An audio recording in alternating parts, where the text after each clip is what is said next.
Real life. Superpowers. I put this pressure upon myself because I said, okay, you write that you're the number one copywriter in Israel. You have so much to learn.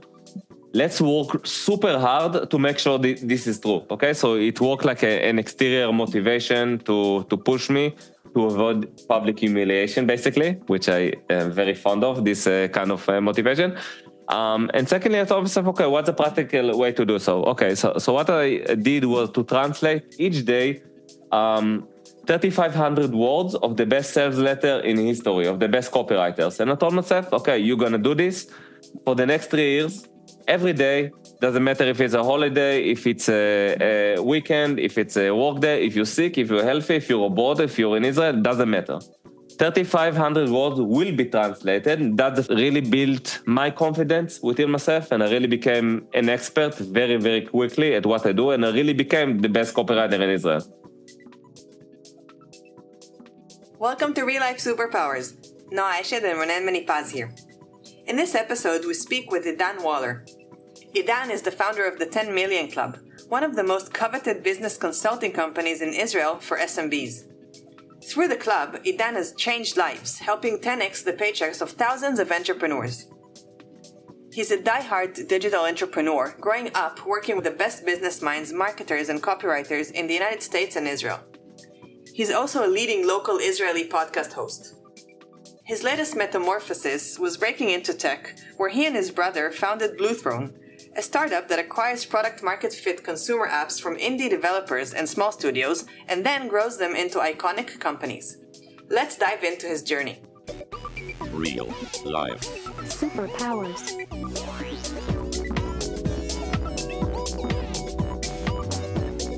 Up in the sky, it's a bird. It's a plane. Gentlemen, we can rebuild him. We have the technology. Real life. Superpowers. Idan, welcome to Real Life Superpowers. What's up, guys? What are you up to these days? What am I up to? What am I not up to, actually? We're growing as a company.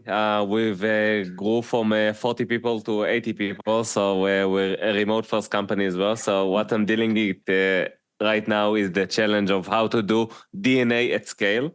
But that's just the latest endeavor. So there will be many more. There were many more.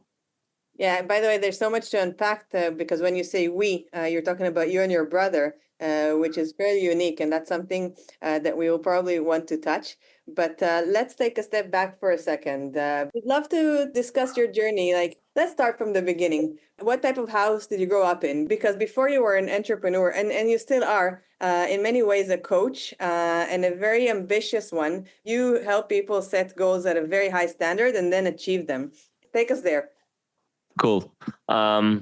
Mediocre is the holistic answer to your question. I was a mediocre, not bad, not good, not great, but mediocre in the middle.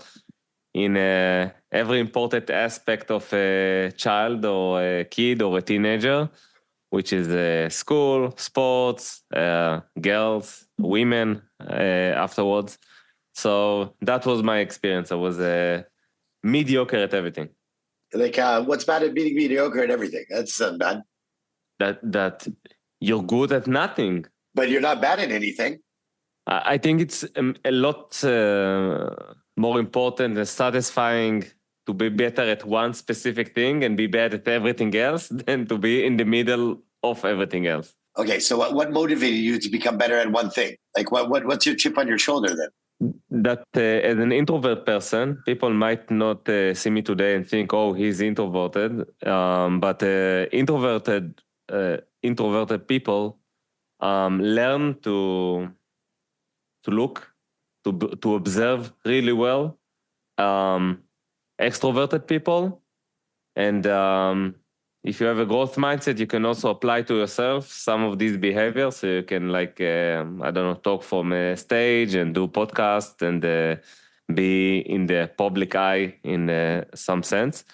So I always looked at the more extroverted people and was super jealous of them. Why? What did you want to why were you just an extrovert? because in some sense I knew in my mind that in order to be successful, to achieve what I want in this life, to fulfill myself, to fulfill my potential or whatever, I need to excel at something.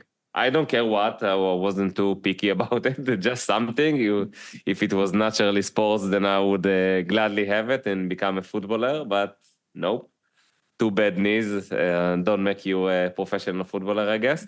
So I needed to find something else, and so that was this huge gap within myself that I grew up with. And then at a certain stage in the army, actually, I realized that my brains and my all my observation during the years can become this super force. And that's exactly what happened. Were you in combat in the army? Because this is a process, obviously, that I was in the Navy, and I have an interesting story to tell you about how I discovered this, because it might sound too too good, like how I presented it. What actually happened was that I was in the Navy. The Israeli Navy works like the US Navy in the sense that you've got the regular soldiers, combatants, and you've got the commanders. And these are totally separate, okay? Whoever becomes a commander, it's called chovlim in Hebrew. He's just on a course to be a chovel, to be a commander, and whoever is a soldier is on the course to be a soldier. Like it's not like in the regular army that the commanders are grew from the regular soldiers. So what happened when I was at the Navy, I don't know how it is right now, but when I was there, like that was 20 years ago, I guess, was that there was a huge disconnect between the experience of being a regular soldiers and a commander, okay? They were like the kings and they're expected to be treated as such. And I wasn't in the mood to let that happen, not at all. So I became like the leader, but like a negative leader from the sense of the whole organization, because the soldier like did whatever I said them to do, and that wasn't being seen as very positive thing by the commanders and the commander of the ship, of the Navy. So yeah, so I got I'm holding the record for the most trials, punishments for a regular soldier in the Navy. Until today, I've got 15. And if you say it's not enough, then I would say that you should multiply it by 30 days or 35 days of detention, or each of these 15. So you can see that I didn't see much of home. But then I realized I can lead people from this positive, negative experience. And it opened the gates to my understanding that, hey, I'm not good with somebody else telling me what to do, and especially not explaining me why I should do it. So I better be an entrepreneur. So I better build myself as an entrepreneur. But then, because you were describing a sense of mediocrity pretty much all throughout life till you joined the army. And then within the army, this sort of rebel inside you, and perhaps also your ego, because you weren't you weren't in a status that maybe you wanted to be, and then through that somehow this leap and finding a path in life. And I'm trying to understand, because it has to be more than realizing that you can lead people. Like did you really feel that you have no skills till that stage? No, not skill. Mediocrity doesn't mean you don't have skills. It means your skills are not enough. That's what it means. Not enough. That's not true. Mediocrity means, listen, you're going to be okay. See, this is what intrigues me about what you're saying. No. I disagree. Why is it?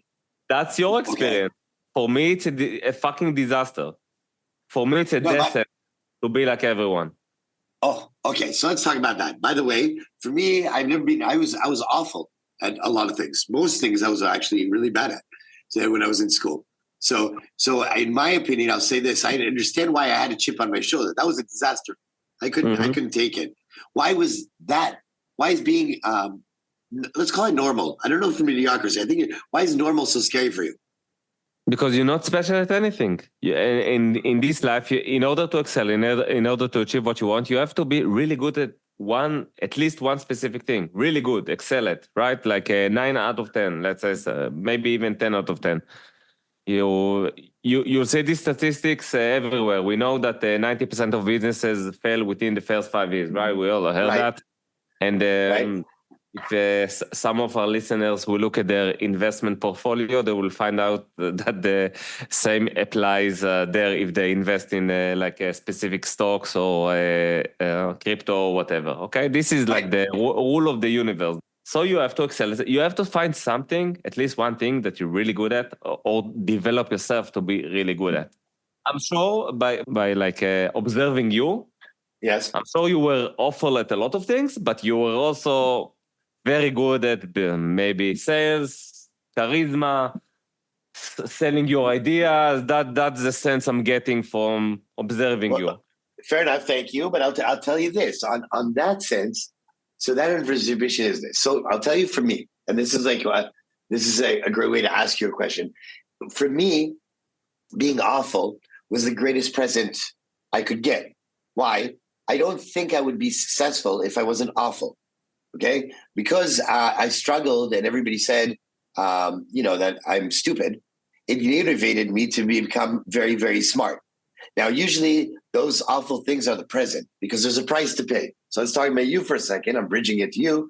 When there's a price to pay, that means from becoming mediocre to not meeting friends, working all day, getting those skills and practicing and getting no's and yeses. There's a price to pay, right? And for someone mediocre, it may not be. For me, it was a disaster. It's easy for me. It's either really bad or get your shit together and get good. For the mediocre, I'm looking for it. What was the trigger to see I'm going to pay the price to be amazing at what you're going to do, which you are? Again, for me, being normal, achieving growing up to be like this very bad scenario of very big picture in my mind of being this fat dad with 40-year-old with this stain on the shoulder and shitty job that I hate and just surviving was a death sentence for me. It was in my mind, in my psyche since I was like fucking 12. Okay. I knew very clearly what I don't want to be. I didn't know what I'll become. I didn't know where to aim. I didn't know a lot of things, but I knew what I don't want to be. So that was like this horrible scenario for me. What do your parents do? They were both like employees. My mom in insurance, my dad in tech. Were they? I'm not talking about how great of parents they are. I'm just saying, were they the scenario that you didn't want to be in?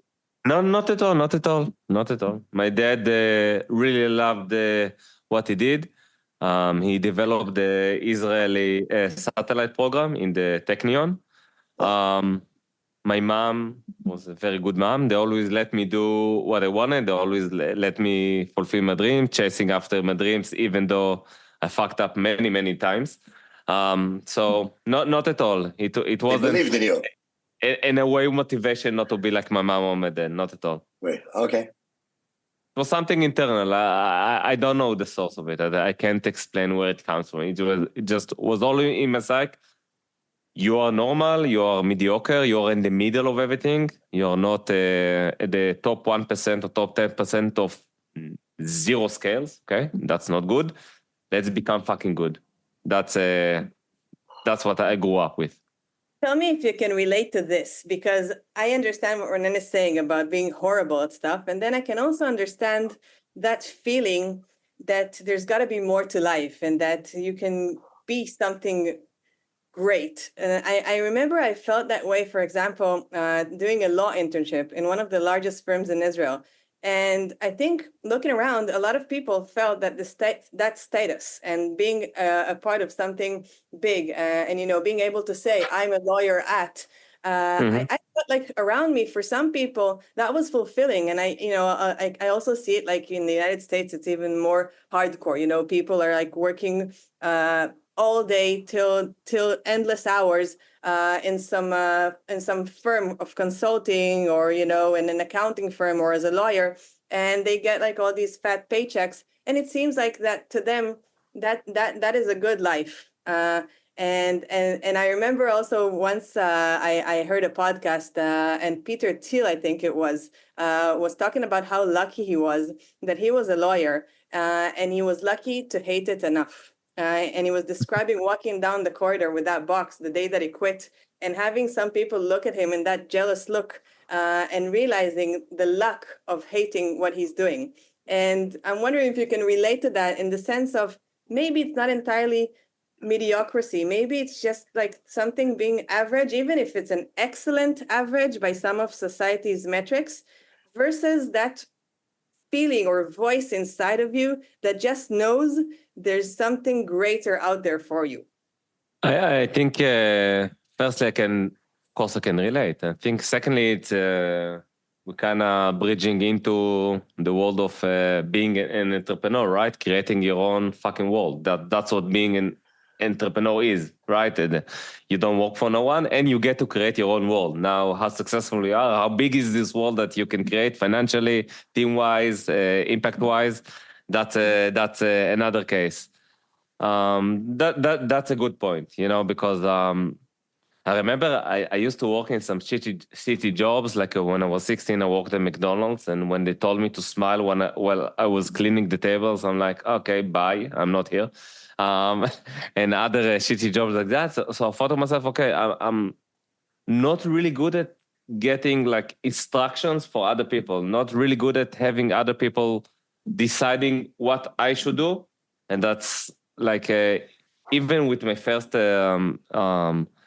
company that got an investment when that was 11 years ago, they kicked me out of there really quickly because I just couldn't do nothing. I was like paralyzed because I wasn't the one who with the hands on the strategic wheel.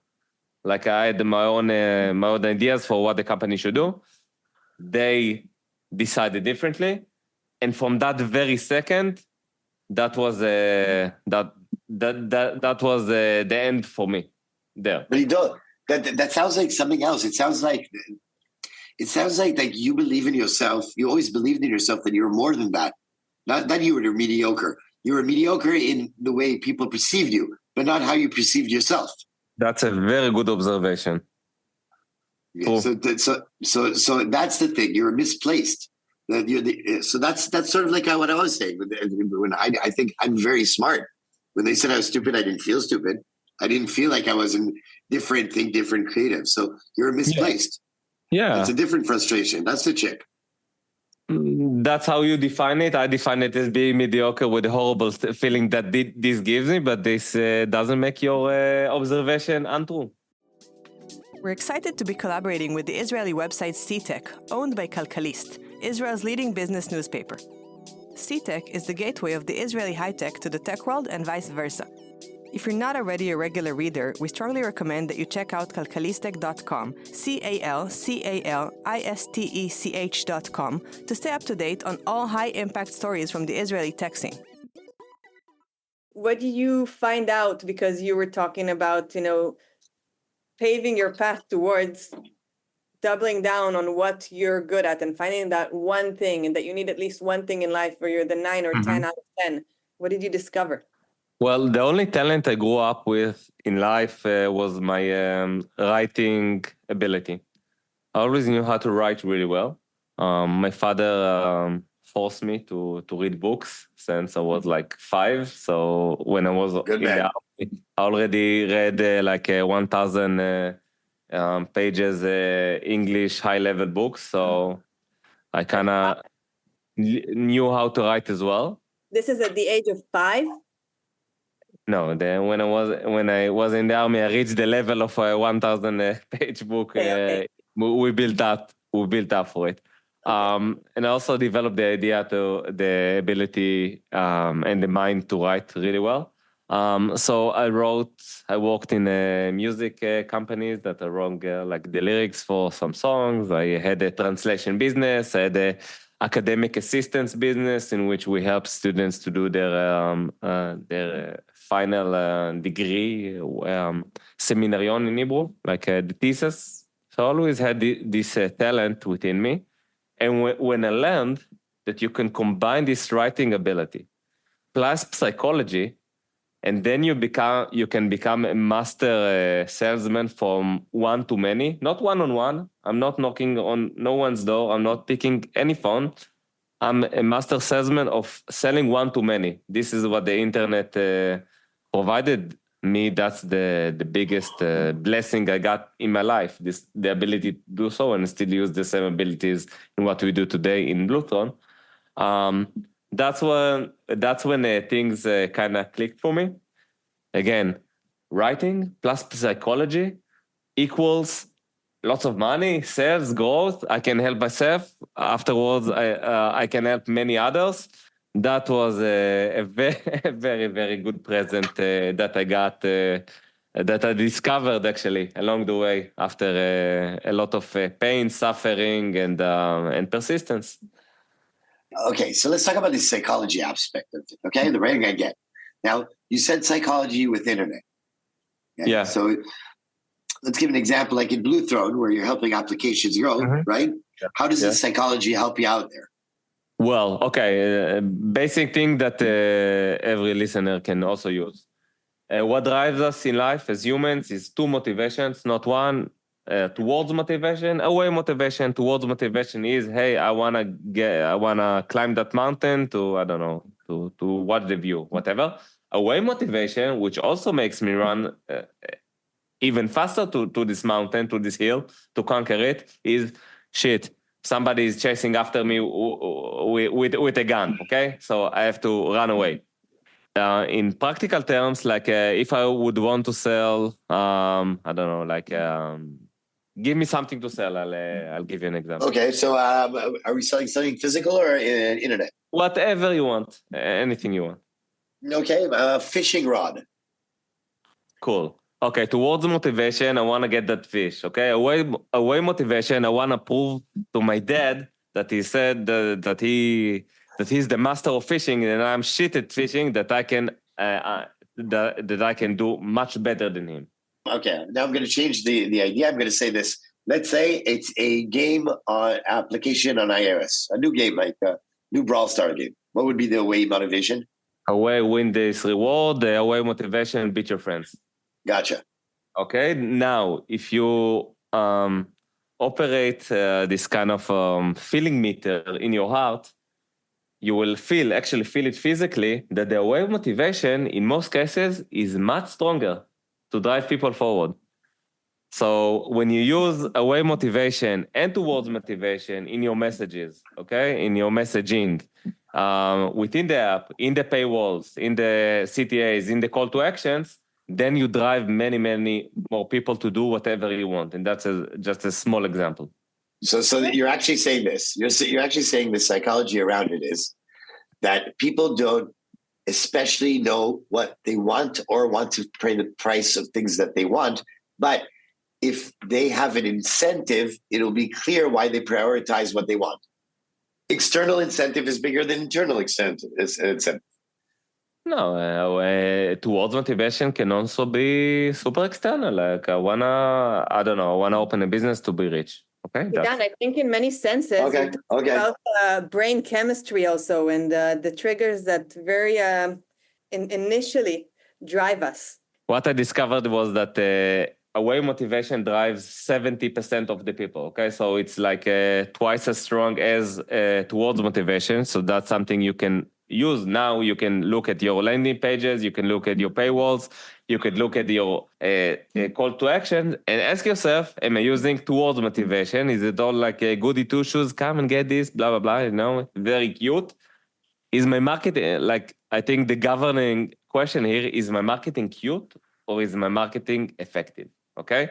And I'm going for effective any given day. Now, regarding what you asked, the human brain is built from three different brains, actually, which is the neocortex. It's what makes us human, rational thinking, the limbic system, which rules our emotions, and the reptilian brain, which is the most agent brain. And this is the most powerful brain as well.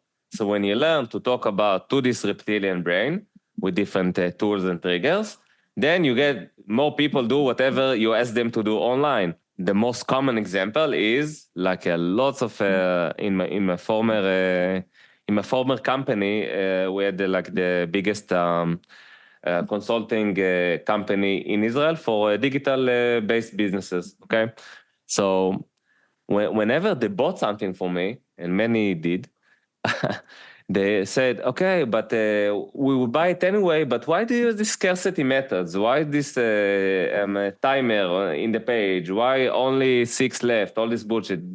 Like, why? We would have bought it anyway. And that's untrue, okay? Because you quickly discover that once you use these tools, you sell more.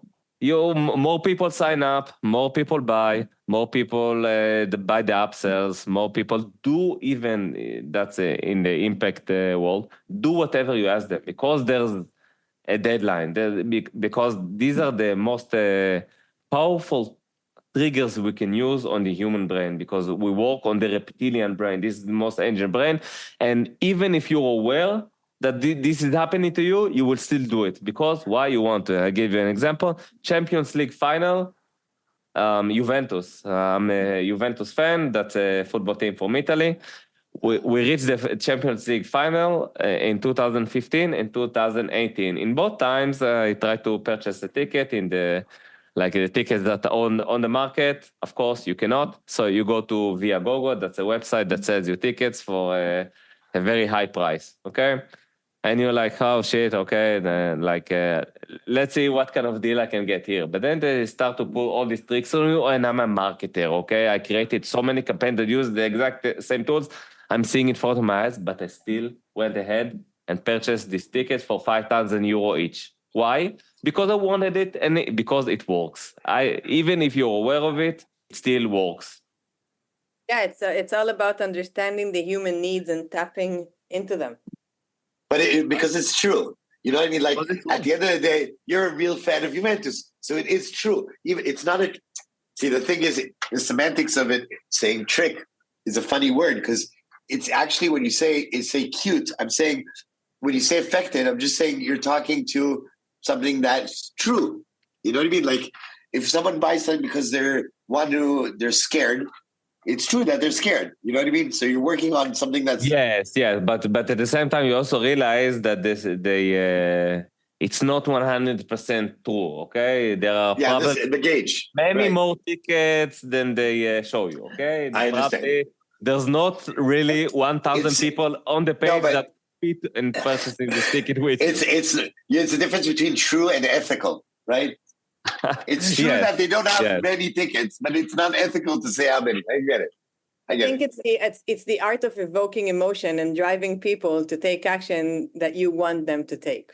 Yes, that's the art of pushing people to take the action you want them to take. And the truth is that in the real world, real life, you have to push people to do whatever you want them to do. That's the truth. If you just let them decide for themselves and you have this La La Land attitude about your own business and your own company, you're in deep trouble, my friend. Deep. Although you are the same person that said not long ago that if someone told you what to do, you would move on. So let's talk about that for you. So who tells you what to do? Who tells me what to do? I pretty much paved my own path. So I tell myself what to do, even if I don't want to do it. How did you do that? Most people don't know how to do that. Because look, I didn't lie to myself that I am good enough. When I got abysmal results or mediocre results, I told myself, you're not good enough, and that's the fucking truth. Okay? Face it, that's fine. Okay, many people are not good enough. You are one of this group. Let's work hard. Let's work harder than anyone else at what you're good at and develop this super skill. And let's do what nobody else is want to do, agree to do, even capable of doing to become so good. For example, when I first learned about direct response copywriting, that's the world that I started to go from. That was my initial success, where first I saw big money, I saw big success, I saw that I have an impact, that my talent is real. It's not just something in my head. I told myself, okay, let's become the number one direct response copywriter in Israel. What do I need to do that besides just voicing it? Because I did voice it in front of thousands of people in my email list. So firstly, I put this pressure upon myself because I said, okay, you write that you're the number one copywriter in Israel. You have so much to learn. Let's work super hard to make sure this is true. Okay, so it worked like an exterior motivation to push me to avoid public humiliation, basically, which I am very fond of, this kind of motivation. And secondly, I told myself, okay, what's a practical way to do so? Okay, so what I did was to translate each day 3,500 words of the best sales letter in history, of the best copywriters. And I told myself, okay, you're going to do this for the next 3 years, every day. Doesn't matter if it's a holiday, if it's a weekend, if it's a work day, if you're sick, if you're healthy, if you're abroad, if you're in Israel, doesn't matter. 3,500 words will be translated. That's the first thing you're going to do. So doing this like huge weightlifting of developing a skill, if this is I feel a good way to look at it. Like you go to the gym every day and you don't work out for 45 minutes, you work out for 4 hours, okay, every day. Really built my confidence within myself, and I really became an expert very, very quickly at what I do, and I really became the best copywriter in Israel. That is really interesting, and it's very Japanese. You know that in Japan, in martial arts, they give you the belt before you're actually at the skill level, and then you have to prove yourself worthy of it. So you sort of Japanese there. Yes, I'm very fond of using suffering, pain, and the fear of humiliation as a driving force for myself. Ronen, your question, who tells him what to do? He is his own boss, and he's a strict one. Probably a stricter boss than anybody else who could be externally. But then, Idan, you also do have to be accountable to other people. You're working with your brother, which is very interesting because that's a very sensitive dynamic. And your startup has investors that you have to report to. So how do you go against your natural incline in that sense and are able to politically manage dynamics and be able to nurture important relationships in your life? I'm not there. I'm not there. In my mind, I'm totally not there. Like I listen. Okay, once I learned that I can actually be successful, that I started making money, that pushed me from survival in Tel Aviv in a very small apartment and Ola Hadasha wife. My wife came from Holland to here. Once I pushed myself to this thriving mindset, that actually means you have to make like some sort of amount. When I was like 27, when I was at the beginning of my 30s, it was about $25,000 profit per month. That put me in a whole different spot. Okay, then my mind opened up to receive criticism, and I encourage criticism. I always tell people, stab me from the front. Not on the back, stab me from the front. I can take this. It's not nice. It's never fun, but always stab me from the front because I wanna get a real sense of where I'm good, where I suck. And the more you grow in business, you realize you suck at more things. That's fine, okay? And things that you thought you're good at, suddenly there's a new level to conquer. Shit, okay, I didn't see that coming. So let's be very honest. So along with building confidence and having trouble to receive like instructions for other people, if this is an advice, okay, and not an instruction from somebody I respect, of course I will consider it and I will think about it very deeply. And in some cases, always there's something like this that I'm working on to improve myself. For example, right now, I'm working on my ability to be more connected to data because I'm like a creative person. I've got all these instincts and hunches. And the worst thing is that I'm usually right, okay? But we're in a tech business, and my brother is 1000x better than me in being connected to data. He's like, well, the way that I think is to write, like to use a free flow diary and just writing my thoughts, and then I get observations that or directions what we should do in the company, or smelling the smoke before the fire. My brother does the same with data, and I'm so far away from it that it's disgusting. Why don't sort of complete each other? Why do you need to go there? Does he try to be more? We do complete each other. No, I have to become better. I will never be at his level. That's fine. It's a different stage. I think what happened is this thing. There's a superpower of having the creativity in the beginning when you're starting to structure a company. There's a big advantage of being creative and smelling and having those instincts. When it's bigger and it has to be managed, you can't touch everything, and you have to be data oriented. It's a stage where it becomes very important. True.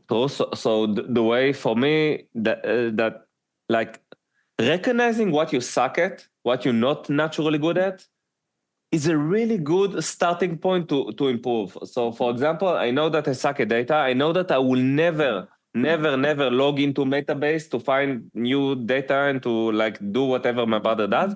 So you know what I did? Because I suck, I arranged myself in WhatsApp a dashboard of all the important numbers. How it's intruding my private life.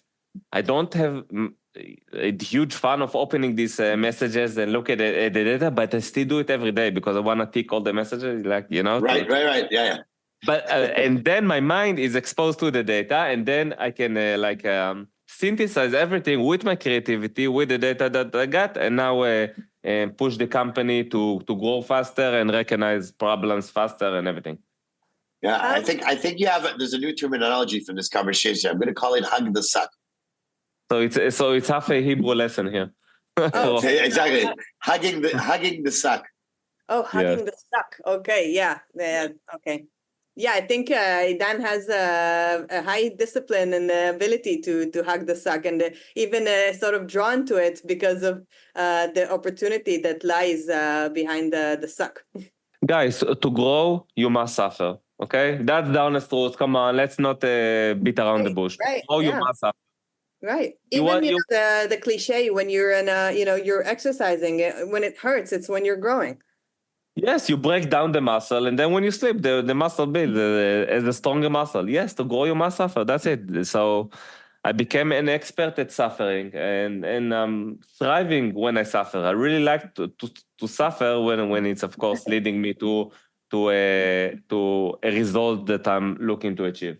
Because I know there will be suffering, like this movie, there will be blood, there will be suffering. Yeah. That's fine. Yeah. Okay. Why should we run away from it? When you walk towards suffering, when you walk toward your fears, when you walk towards pain, you win. When you run away from them, you lose because they wait for you, around the corner with a fucking pet. Okay, that's how it is.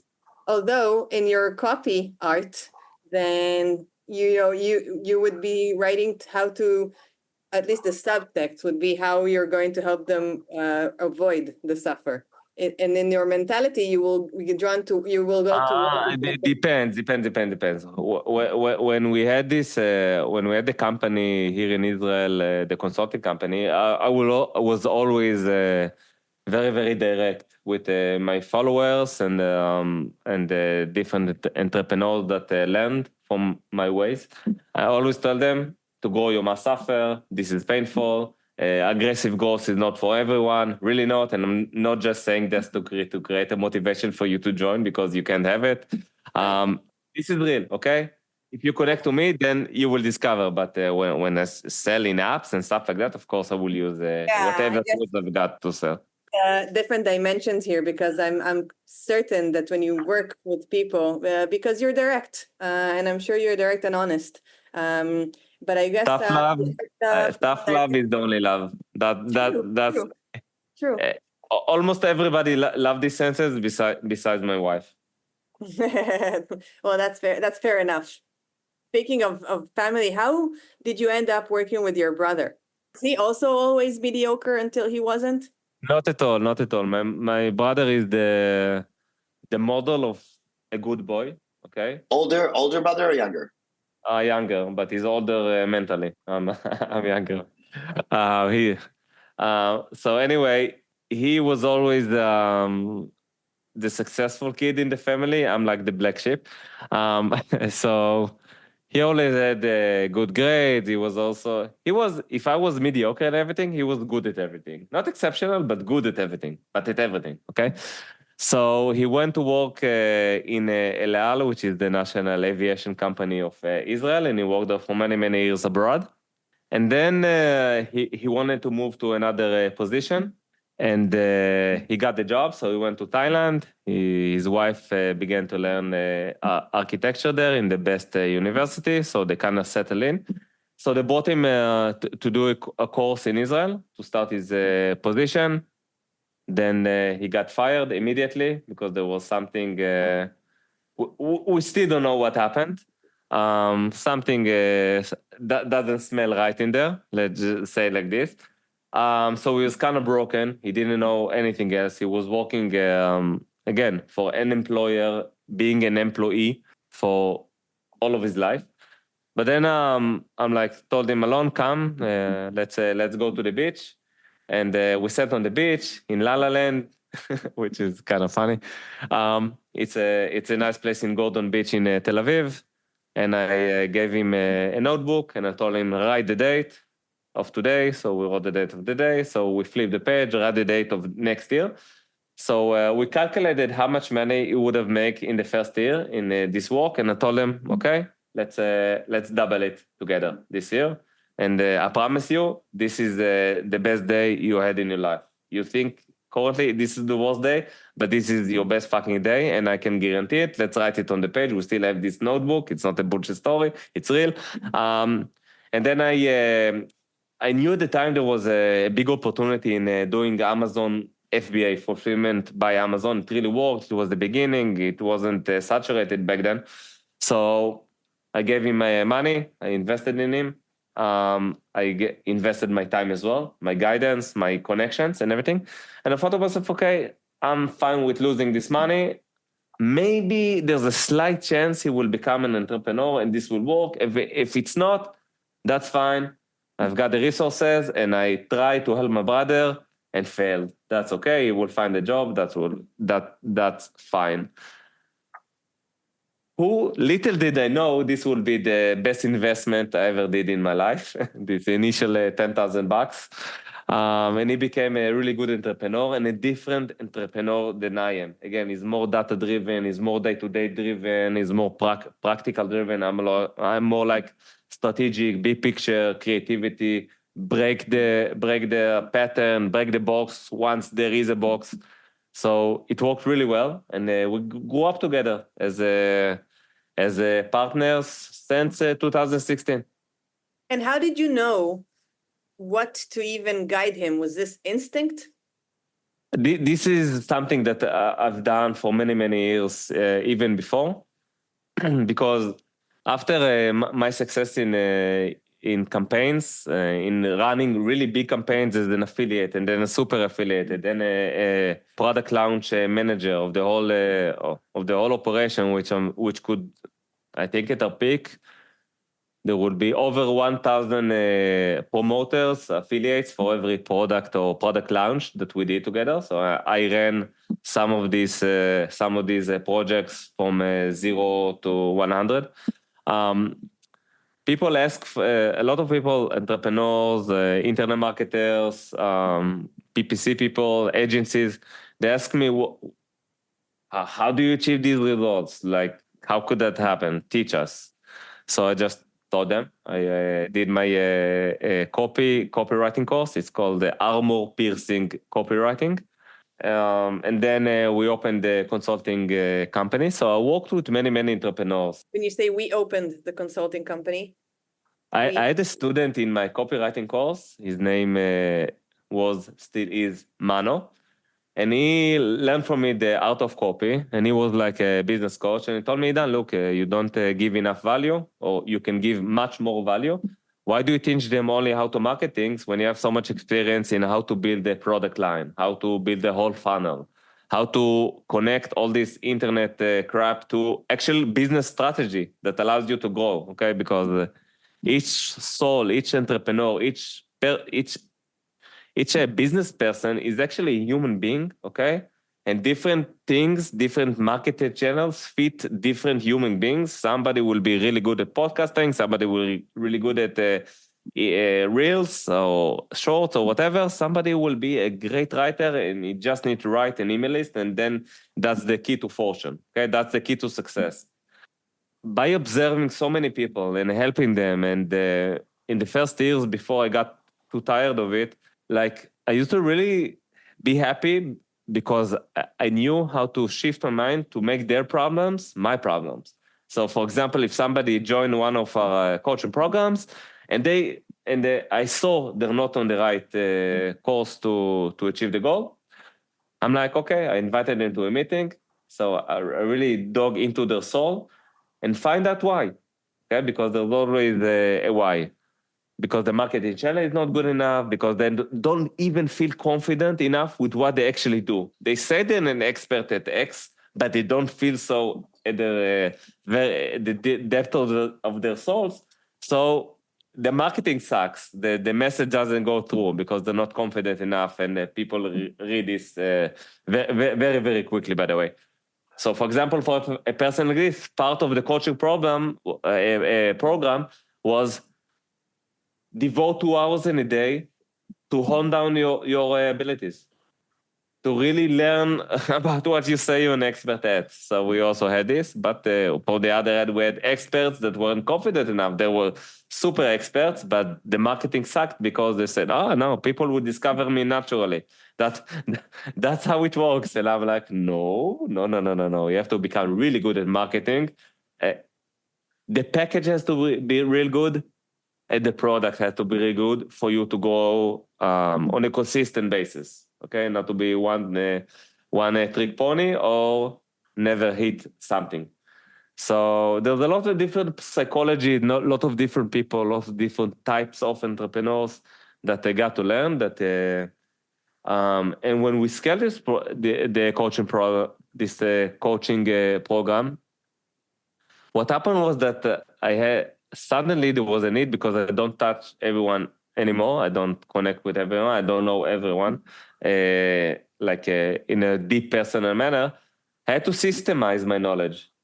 So we hired an expert in this field. So they interviewed me, and we found for example, there are 4 types of entrepreneurs, and this entrepreneur will do here very good. Marketing will be easy, but product will suck because they wouldn't pay enough attention to the product, or the other way around, or lots of different cases.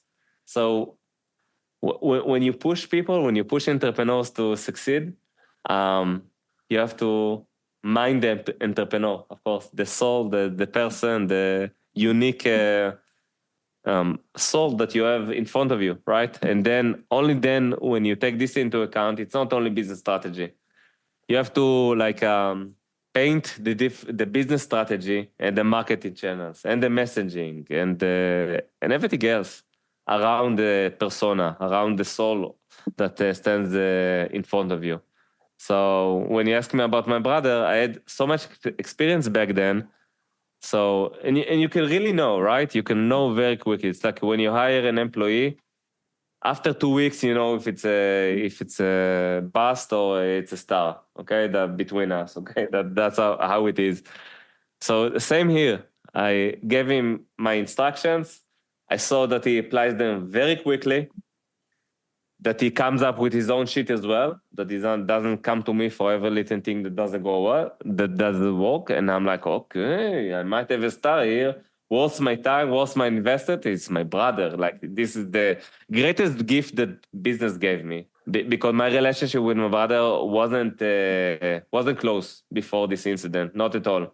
We had different wars. Like when we sat in Passover, in the family table, and I just told my family what I'm doing, that I'm leading people forward, and they're selling the stuff because of my advice and my courses and my knowledge, blah, blah, blah. He thought I was lying. He thought I was scamming people. Wow. Because he didn't know such a word exists until I brought him one evening to a webinar, because I needed him to see it in his own eyes. So he sat behind me, and we've made $60,000 in 1 hour and a half. And for him, it was like, holy shit, this is real. There are real people on the other end. This is not a scam. This is a real product. Okay, this is possible. So also a good business lesson is that if you want to push to the next level that you currently looking to break through, go and see somebody doing it in real time. Go and see with your own eyes. Be exposed from the driver's seat to these things, and then the belief happens. I mean, this sounds like you are exactly in your element when you talk about this. And there seems so much value in being able to push people towards their element and fulfill themselves. And yet you were discussing getting tired of it. And clearly you moved on. Very, very good. I know where you're heading. Sorry for cutting you off. Look, this a personal brand business is awesome for huge profitability, making a lot of money, keeping a lot of money, okay, having a great impact. People recognize you on the street, take selfies with you, they tag you on the Instagram post. Lots of positive ego involved, okay, if you can take it in the right way. Yet, you're their energy source, okay? People suck energy out of you at any given seconds, and more people do so all the time, okay? So at a certain point, you don't have enough energy anymore. That's what happened in my case. And when I realized, okay, my energy level is not as high as it was, because I keep like helping other people. And when you help another person, doing conversation, even through writing, to replying their emails or something, they take a small bit out of you. Something, some sort of, some amount of energy out of you, which is okay. This is wonderful, okay? This is a fair exchange. But when it becomes too much, and when I realize that, okay, I've got this aspect that I don't like, I don't feel as energetic as I was, I don't feel as passionate as I was about helping the same level of entrepreneurs with their problems, because I solved these problems many times before, and it doesn't excite me anymore. And when I'm like, okay, can I do $100 million exit from this as well? No, okay, because this is not a scalable business, at least here in Israel. The answer was pretty clear. I need to test myself, because let's see, like the thoughts that went through my mind was, let's see if all the bullshit that you tell them, okay, you can do it, you got to push hard, you got to face your fear, blah, blah, blah.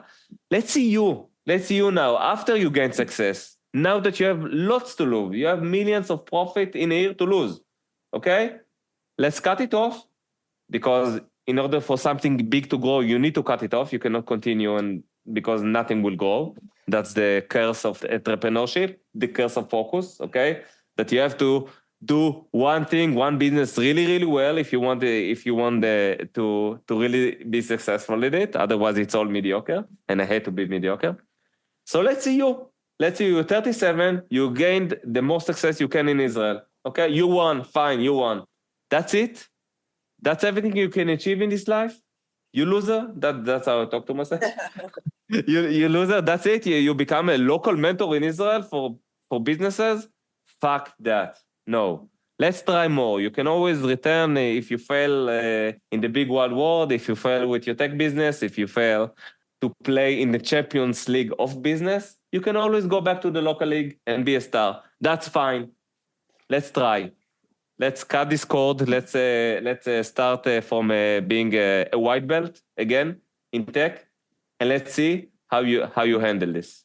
What belt are you now? Ooh. I think I'm going to help you on that one. I think he always wants to be a white belt in the new kind of league. As long as he can continue to go to the new league, he'll be a white belt in the new league. Yes. Compared to the landscape. Compared to the landscape, I would say. I wouldn't say I, because it's a we, because this is already like when they tell you to hire people that are smarter than you. In tech, that's the first business setting. I realize how true this is, because it's not really they're smarter from you like in a holistic way. They're smarter in product, or in a certain product, or in data, or in tech, which I knew nothing about when we started this 3.5 years ago. What kind of belt? I would say we're a blue belt. We're cool. We're profitable, which is very rare for a tech business, apparently. We passed the $10 million ARR mark. We have a lot of growth ahead of us with our own products right now. But we have a lot to learn as well. We have a lot to learn, like mainly our greatest difficulty right now, the thing that I'm working very hard every day to create a huge change in the company is the DNA at scale. Because before, when we were like 40 people, before this year actually, it was us, founders and founding team working with the ICs. Fine, you get a lot of impact, you can move them fast, that's fine. Since we hired 40 more people that are actually C-level, higher management, general managers of the different companies, app companies that we own, you have to walk through them. And each one have their own interpretation of what you say. And their whole mindset and the way they used to do things, and bring them all at once, which was a needed move, created a lot of friction in the company, a lot of communication problems in the company. We're also remote first, so we don't work in an office altogether. So I needed to first agree to tackle this challenge because I didn't like it at first, not at all, because I felt out of my element. I never did it before, and I'm used to impacting people by my own behavior, not by the systems I create, but my personality, behavior. That's something I did a lot, and I feel really comfortable with. But now, building systems in a company, communication systems, clarity systems, transparency systems, motivation systems, leadership systems, OKRs, like goal systems, whatever. That's something that I never did before, and that's something that it's also, you don't get results super quick. It takes time, and I hate the term "it takes time." Every cell of my body shivers and get a very bad feeling when I hear somebody tells me it takes time, because let's rush things. So that's what we currently facing. I feel that we're doing well once we recognize this is a problem, that the problem is internal. We should focus internally on the company to make it grow and not externally, which is something that we did all the time. We get first signs of heating oil, good results. People are suddenly, our GMs are having workshops to their teams about our values. This is something that never happened before. Yet, I'm sure it's not the end of it. I'm sure we've got a lot more to learn. Does it help to have experienced investors in this puzzle? So XT High-Tech is our leading investors, okay? And they're a real mensch. I don't know how to put it in English. It's in Hebrew term, but that means they're real business people with spines, with a very good understanding of how real businesses work, which means you have to make a profit. It helps that we have this natural mutual understanding that this is a real business, and we treat Bluethrone as a real business. We're business first, tech second. You go to VCs and angel investors? What does it look like? We don't talk the same talk because we have a different business model. We are not one product with one exit strategy or exit plan. We're actually a company that acquires other companies for a few $1 million and then grow them to either EBITDA companies, cash cow companies, in other words, or diamonds. Diamonds is a company that you can later sell for a strategic multiplier, like a 10x multiplier, 12x multiplier, something like this. So we don't have one exit point. The plan here is to sell the golden eggs, not the goose, okay? And that's something that traditional VCs don't understand. They know their play. They keep looking for the same companies over and over again. And that's fine because currently we don't actually live on equity, but we look for debt. We work with a few debt facilities, banks, companies, whatever. And they understand our game better because this is a real business game. There is a profit. You can pay from the profit the amount of debt with interest, and then you continue with your life. So it sounds like, as with anything else, you're doing it the Idan way. And that's a sort of segue to ask you, what's your superpower? My superpower is growth, is to look at a company or a business or an entrepreneur or a bunch of founders and instinctively understand after questioning them a bit, how do they grow? What's needed to grow? Maybe it's copywriting, maybe it's marketing, maybe it's focus, maybe it's even working shit internally, okay? Like what we're facing with. That's why I'm dealing what I'm dealing right now. Because I know, okay, you're in charge of growth here. You're in charge to make this business better, faster, bigger every month. Okay, that's my goal. It doesn't always happen every month, unfortunately, but it happens definitely on a quarterly basis. What's needed to happen here? And whatever the answer is, like I can really quickly understand what needed to be done and guide the entrepreneurs or companies or businesses through it. And your kryptonite, your weakness? Currently, I would say it's loving data. I'm okay with data at the moment. We're friends, but we're not like super tight. We don't wake up in each other's bed every morning, not at all. So that's in our context as well as in what we do, that we grow apps. So data is super important. We have great data people. So I have to find ways to force myself to be exposed to data in a way that I cannot ignore it. And then it enters my mind, and I can synergize it with whatever I do well. Idan, it's fascinating to think where you'll be in a few years and what your new white belt will be at whatever stage that you pave your growth into. But one thing is very evident, that at the end of the day, you're setting those goals and then finding your way how to get them. And that's really unique and inspiring. Thank you very much, guys. You also had some really good, sharp observations in here, I must say. I appreciate it, and I'm with it. I'm hugging the experience and hugging the suck. Keep on growing with pains, and thank you so much for your time. For sure. Bye, guys. Bye-bye. That's all for today's episode. We hope you enjoyed it. If you did, please consider subscribing to our podcast so you never miss an episode. Also, if you have a moment, we would really appreciate it if you could rate and review our podcast on the platform you're listening to. This will help others find our show. And as always, if you know anyone who you think would enjoy our podcast, please share it with them. Thank you so much for listening. We'll be back as usual on the 1st of the month. Real life. Superpowers.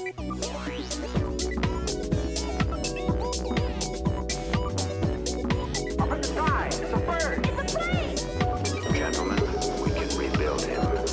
We have the technology. Real life. Superpowers.